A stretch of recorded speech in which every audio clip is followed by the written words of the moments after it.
오늘 본문은 요한일서인데요. 요한일서는 누가 썼을까요? 사도 요한이 썼어요. 그래서 오늘은 사도 요한이 어떤 사람인가에 대한 얘기를 좀 해보려고 그래요. 지난주에 제가 예수님 제자 가운데 베드로 얘기했었잖아요. 오늘은 요한을 얘기하려고 그래요. 그냥 우리가 급을 그냥 굳이 따지자면 A, B, C 등급이 있다면 A 등급 제자들이 있어요. 그 누구냐? 베드로, 야고보, 요한이. 베드로도 A 등급이라고 볼 수 있고 요한도 A 등급이라고 볼 수 있어요. 그냥 굳이 따지자면 그런 거예요. 왜냐면 유명한 사람이에요. 하나님께서 예수님께서 어디 갈 때마다 꼭 데려갔던 사람들이 이 세 사람이었거든요. 그러면 요한, 이 사도 요한의 별명이 있거든요. 별명이 뭐냐면 사랑의 사도. 사랑의 사도라고 우리가 별명을 줬어요. 사도 요한을. 왜 그럴까요? 두 가지 이유가 있어요. 첫 번째는 실제로 이 사도 요한이요, 예수님에게 사랑을 제일 많이 받았어요. 12명의 제자 중에 요한이 사랑을 제일 많이 받았어요. 재밌는 건 요한복음을 읽어보시면 사도 요한이 쓴 거거든요. 요한복음도. 요한이 자기를 지칭할 때 뭐라고 하는지 아십니까? 자기 이름을 쓰지 않아요. 예수께서 사랑하시는 제자 이렇게 표현해요. 자기를. 야, 이거 이렇게 쓸 수 있을까? 제가 만약에 쓰라면 민망할 것 같거든요. 근데 요한은 자기를 지칭할 때는 꼭 자기 이름을 안 써요. 예수께서 사랑하시는 제자라고 꼭 써요. 착각일까요? 자기만의 착각일까? 진짜 예수님이 요한을 정말 사랑했어요. 중요한 게 있어요. 요한은 뭐가 중요하냐면 요한은 깨달은 거야. 뭐를? 예수님이 나를 사랑하는 걸 깨달은 거야. 깨달았기 때문에 이렇게 말할 수 있어요. 예수님이, 하나님이 여러분들 정말 사랑하십니다. 믿으시죠? 중요한 게 뭔지 아세요? 그걸 깨달아야 돼. 그걸 못 깨달으면 맨날 원망하는 거야. 그걸 깨닫는 사람은 주님이 나를 사랑하십니다. 늘 고백할 수 있어요. 여러분 내일부터요, 주님이 여러분들을 사랑한다는 걸 깨달으시고 고백하면서 사셔야 돼요. 요한은 늘 그렇게 고백하면서 살았다는 거예요. 저도 처음 하나님 만났을 때, 성령 받았을 때 제가 무슨 착각을 했냐면 세상에서 하나님 날 제일 사랑한다는 착각을 했어요. 세상에서. 아니, 살다 보니까 다 사랑하더라고. 근데 그때는 하나님이 나만 사랑하는 줄 알았어. 그 거룩한 착각이라고 하거든요. 근데요, 기분 되게 좋아요. 여러분도 한번 해보세요. 하나님이 나만 사랑하셔. 그렇게 알고 살아가시라고. 그걸 모르잖아요? 세상이 우울해. 안 되면 우울하고 기분 나쁘고 힘들어. 근데 하나님이 나를 사랑한다는 걸 알고 살면 참 행복해요. 그러니까 여러분들 거룩한 착각을 하는 것도 괜찮겠다라는 거예요. 그런데 예수님이 왜 요한을 사랑했는가 하면 요한의 성격 때문에 그래요. 요한의 성격이 어떠냐면 애교덩어리야, 쉽게 말하면. 예수님 앞에 얼마나 애교를 떠는지 몰라요. 남자잖아요. 저 같은 성격을 하면 좀 민망해. 자, 볼까요? 요한복음 13장 23절입니다. 시작. 예수의 제자 중 요한이요, 예수님 옆에 탁 누워. 이렇게 남자 대 남자잖아. 그 민망하지 난 민망할 것 같은데 요한은 어디 갈 때마다 그래. 예수님 옆에 앉아갖고 늘 기대고 있어. 그러니까 예수님이 이뻐할 수밖에 없죠. 성격이 너무 섬세하고 너무 이쁜 거야. 예수님이 어딜 가나 데리고 다녀요. 애교덩어리예요, 애교덩어리. 여러분들도 예수님께 좀 애교를 떨어야지 사랑받아요. 기도하라고 하면 맨날 원망하지. 예수님하고 이렇게 싸우는지 모르겠어. 성도들 보면 맨날 싸워. 하나님 왜 그렇습니까? 왜 나만 그렇습니까? 맨날 싸워. 하나님도 지겨울 것 같아. 넌 나만 보면 싸우자 그러냐? 맨날 그럴 것 같아. 요한은 예수님만 보면 그렇게 애교를 떨어요. 여러분들이 기도할 때마다 주님 사랑합니다. 주님 때문에 제가 살아요. 주님의 은혜가 아니면 어떻게 살까요? 이렇게 고백하며 나아가 보세요. 하나님이 여러분들 안 사랑하고 배기겠어요? 정말 사랑할 수밖에 없지. 그런데 기도하라면 나가면 왜 이렇게 화가 많은지, 기도할 때마다 하나님하고 싸우는지 모르겠어. 그래서는 안 된다. 늘 주님 앞에 감사한 걸 얘기하고 은혜를 계속 나눌 때 하나님의 사랑이 여러분 가운데 있지 않겠습니까? 그러다 보니까 이 요한이 예수님을 그렇게 사랑하다 보니까, 또 사랑도 많이 받다 보니까 특혜를 입어요. 특혜를 입는데 뭔 특혜를 입냐? 요한이 예수님을 정말 사랑했기 때문에 예수님 돌아가시는 날 제자들은 다 도망갔어. 근데 요한은 십자가 아래서 예수님 돌아가신 걸 끝까지 본 사람이 유일한 제자가 요한이에요. 자기의 목숨을 내놓고 십자가 앞에서 그냥 제자로서 있는 거예요. 예수님의 어머니 마리아 옆에서 어머니를 부축하면서 계속 그 십자가를 바라봐요. 그때에 예수님이 돌아가시기 이전에 보니까 제자가 한 명도 없어. 요한만 딱 있어. 요한에게 이런 특혜를 줍니다. 요한복음 19장 27절 말씀이에요. 시작.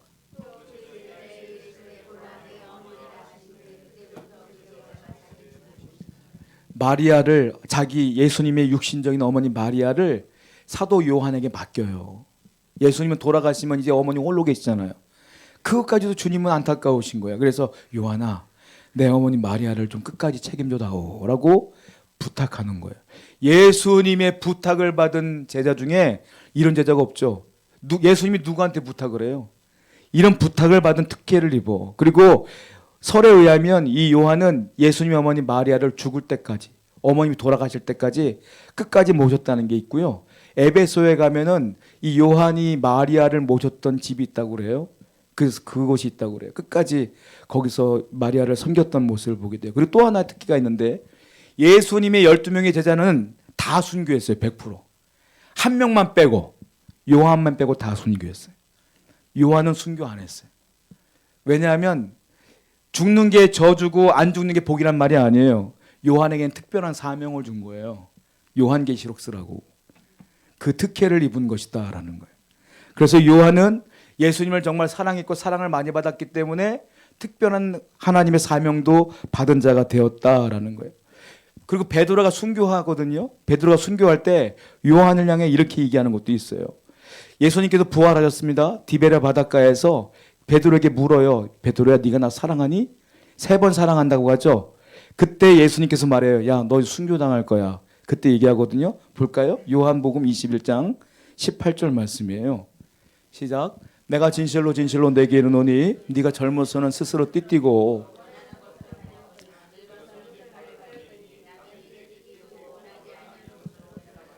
너는 스스로 띠띠고 돌아다녔지만 늙어서는 남이 띠를 띠우고 원하지 않는 곳으로 데려갈 거야. 이게 무슨 말이냐면 순교할 거야 이 말이에요.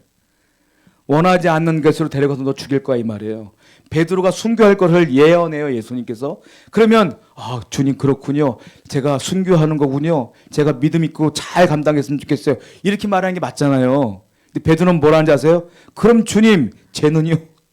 요한을 물어봐. 쟤는 어떻게 돼요? 이렇게 물어봐요. 볼까요?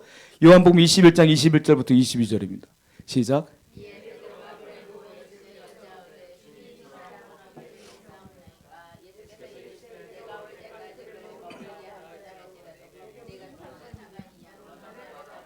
쟤는 어떻게 돼요? 이렇게 물어본 거예요. 왜냐하면 베드로가 봐도 예수님을 정말 사랑하고 예수님이 정말 사랑한 제자가 요한이거든. 그러니까 시샘 어린 마음으로 질투하는 마음으로 묻는 거예요. 요한은 안 죽어요? 이 말이에요. 그러니까 주님 뭐라 그래? 혼났또 베드로. 우리가 지난주에 얘기했잖아. 맨날 혼났다고. 야, 네가 무슨 상관이냐? 너는 네 사명 감당해 이 말이에요. 여러분 그거 아셔야 돼요. 우리는 우리 사명만 감당하면 돼. 남 신경 쓸 거 없어요. 하나님이 여러분의 신앙 여러분 스스로 지켜나가면 돼요. 그것이 우리에게 중요해요. 그 사명 감당하다 보면 하나님의 은혜의 때가 있다. 그러니까 요한뿐만이 아니라 제자들도 다 인정했어요. 요한이 정말 예수님께 사랑을 많이 받는구나 라는 걸 인정받았어요. 두 번째, 왜 사도 요한을 사랑의 사도라고 말하냐면 요한이요 쓴 성경을 보면 사랑에 대한 이야기를 제일 진짜 많이 해요. 요한이 쓴 서신서, 복음서에 보면 사랑하라, 사랑하라는 단어가 80번이 써 있어요. 그러니까 사랑의 사도라고 불릴 수밖에 없죠. 예를 들자면 이런 거예요. 요한복음 3장 16절 유명하잖아요. 한번 읽어볼까요? 시작. 하나님이 세상을 이처럼 사랑하사.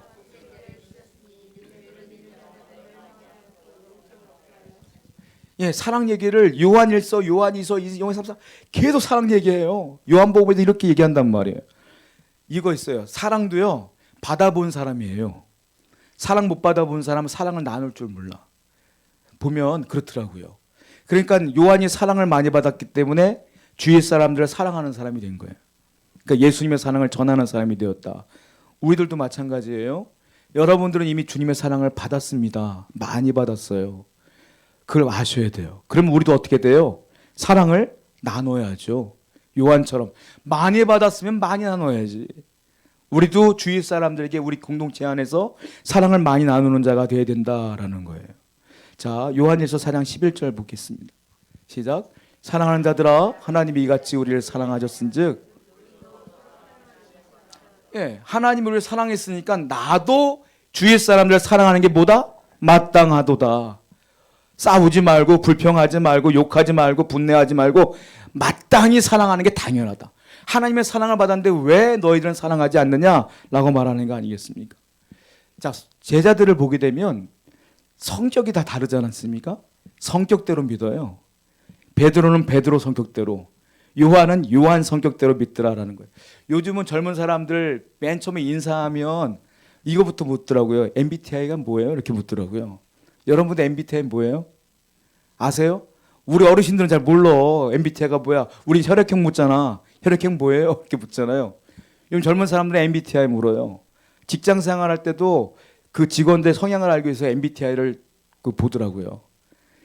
근데 이것보다 MBTI 전에 우리가 알고 있는 그 성격 나눈 것 중에 그나마 제일 정확한 것이 있었거든요. MBTI보다는 덜 정확하지만 예전에는 히포크라테스가 성격을 나눈 게 있어요. 그게 뭐냐면 다혈질, 담즙질, 우울질, 점액질 이렇게 네 군데로 남았거든요. 다혈질이라는 말 많이 들어보셨죠? 자, 그러면 성격을 한번 볼까요? 여러분들은 성격 어디 포함되어 있는가?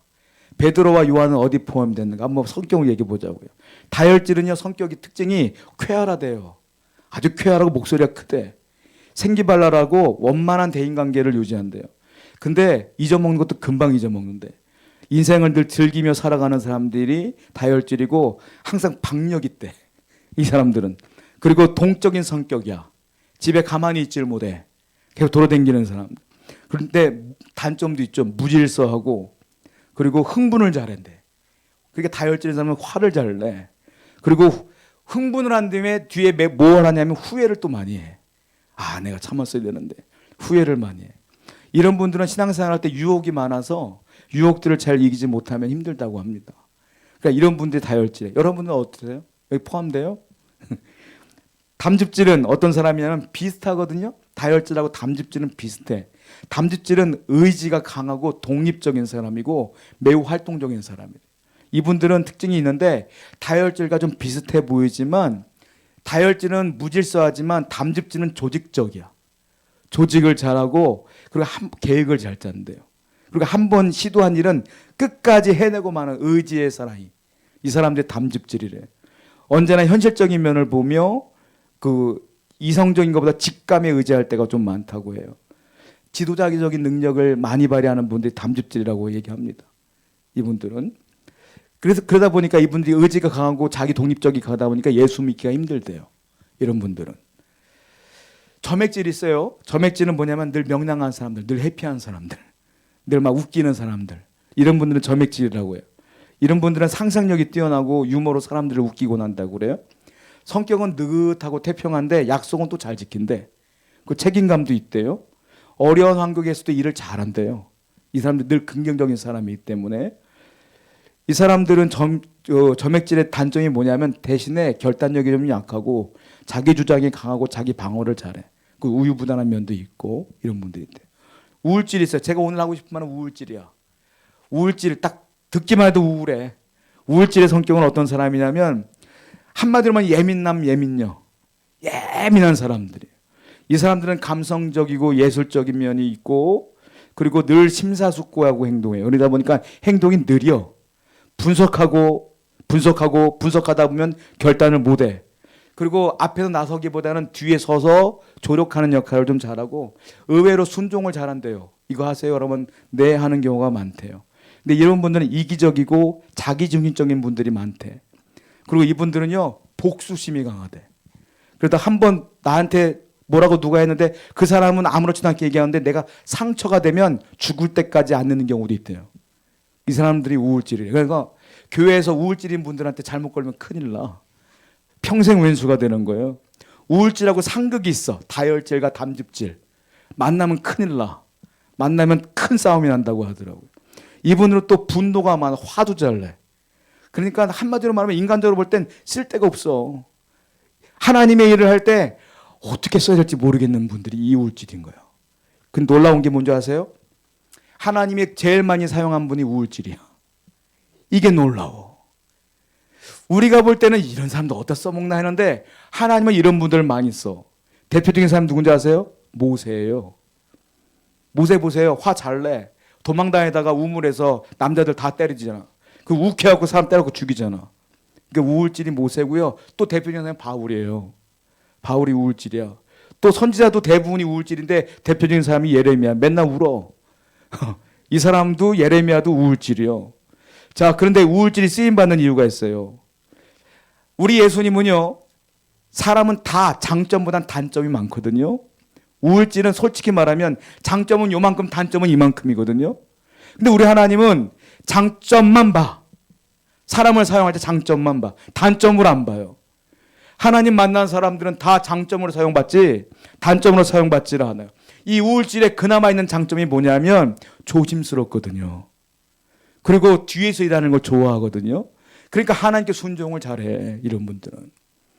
다혈질은 순종을 잘 안 해. 왜? 자기가 먼저 앞에 나가거든.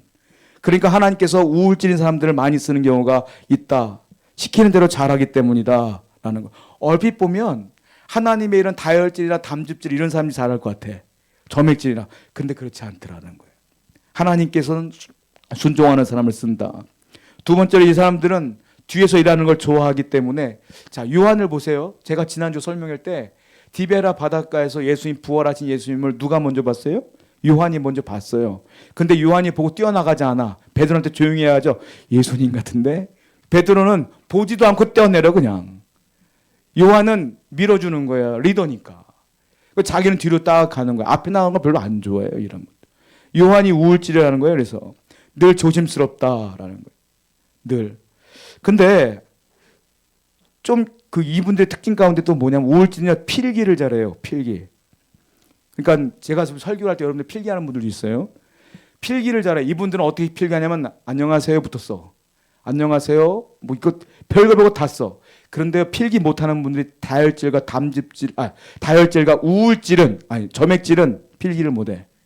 자기 나름대로 요약을 하는데 나중에 지나면 내가 뭘 요약하는지도 몰라. 이런 분들이 필기 못하는 분들이 점액질, 다혈질이야.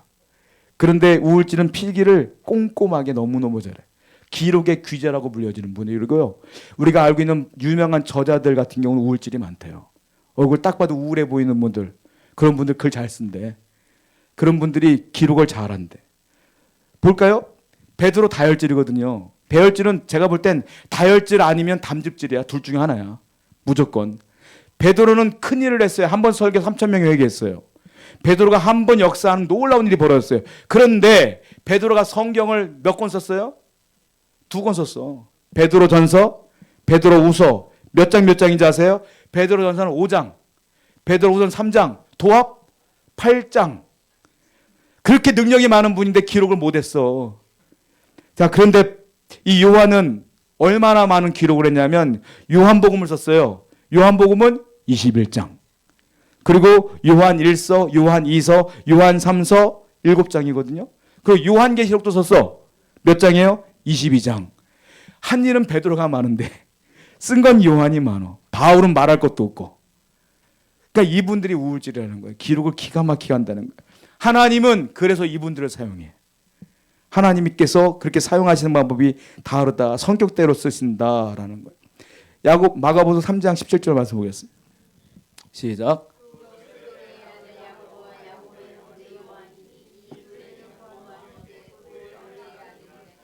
근데 요한은 제가 아까 우울질이고 되게 뒤에서 일하는 거 좋아하고 앞에 나가는 거 싫어하고 소심하고 그랬댔는데, 근데 별명이 희한한 게 있어요.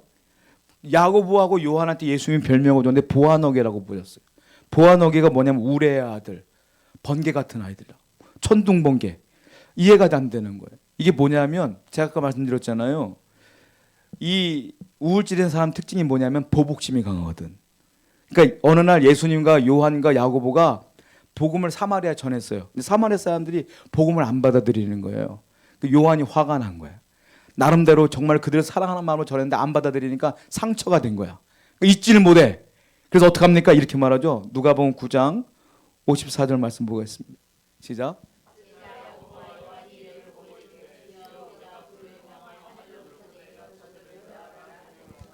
불로 다 죽입시다 이 말이에요. 한마디로 이게 욱한다니까.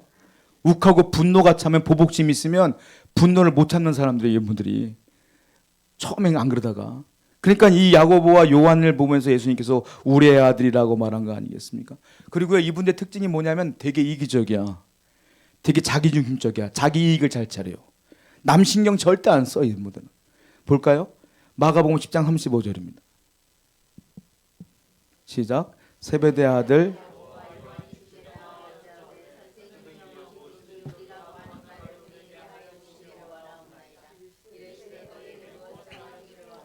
여짜오되 주의 영광 중에서 우리를 하나는 주의 우편에 하나는 좌편에. 야고보와 요한이 뭘 하냐면 부탁이 있대. 하늘 날아가면 야고보나 요한 우리 두 형제를 하나의 예수님 옆에 좌에 우에 앉게 해달래. 자기들이 1등 2등 해보겠다는 소리예요 이게. 그러니까 제자들이 그거 듣고 얼마나 기가 막혀요. 이기적이고 자기중심적이고 남들 신경 안 써. 남들 상처받는 거. 내가 상처받는 게 중요한 거지. 이런 분들이 우울질이야. 생각해 보세요. 얼마나 힘들어 이런 분들 대하기가. 그런데 놀라운 건 예수님이 이런 분들을 썼다는 거예요. 귀하게 썼다는 거예요. 방법이 하나 있어요. 뭐냐면 야고보도 그렇고 요한도 그러고 모세도 예레미야도 바울도 공통점이 있어요. 성령 받았어요. 성령 충만히 받았어요. 그리고 변화된 거예요. 변화됐더니 그 변화 가운데 자기의 성격, 중요한 좋은 성격들을 하나님이 사용하기 시작한 거예요. 예수님 못 만나면 그 성격 그대로 살다가 끝나지만 주님을 만나야 변화되고 쓰임받는다라는 거예요. 저와 여러분들도 못난 성격 많아요. 중요한 게 있어요. 내가 오늘 예수님 만나면 돼. 하나님 말씀으로 은혜 받으면 돼요. 그러니까 중요한 게 주님 만나는 게 제일 중요하다는 거예요. 많은 사람들은 자기 성격 때문에 절망하고 좌절하는 경우가 많아요. 아유, 나 이렇게 못났을까? 난 왜 그럴까? 그게 중요한 게 아니에요. 내가 지금 주님 만나고 주님 뜻대로 살아가려고 노력하고 주님 말씀대로 살면 주님이 나를 통하여 성령을 통하여 일하신다. 그러므로 여기 있는 모든 분들이 하나님의 은혜 가운데 귀한 분으로 사용될 줄로 믿습니다. 이번 주도 주님과 동행하여 쓰임받는 여러분 되기를 축복합니다. 기도하겠어요.